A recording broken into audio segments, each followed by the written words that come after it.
حضرت امام موسیٰ رضا کے بیٹے حضرت علی کا یہ فرمان ہے، جس وقت وہ حضرت نئے کپڑے پہنتے تھے انہیں دائیں طرف رکھتے اور پانی کا برتن منگواتے، اس میں سورۃ قل هو اللہ احد، آیت الکرسی اور سورۃ قل یا ایھا الکافرون 10 مرتبہ پڑھتے۔ قل هو اللہ کتنی مرتبہ؟ 10 مرتبہ۔ آیت الکرسی کتنی مرتبہ؟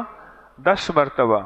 اور سورۃ قل یا ایھا الکافرون بھی 10 مرتبہ پڑھ کے اس پر دم کرتے، اس پانی کو ہلکا سا ان کپڑوں پہ چھڑک دیتے اور ارشاد فرماتے، جو شخص ایسا کرے گا جب تک اس کپڑے کا ایک تار بھی رہے گا، اللہ اس کی روزی میں وسیع تر وسیع فراغت عطا فرمائے گا۔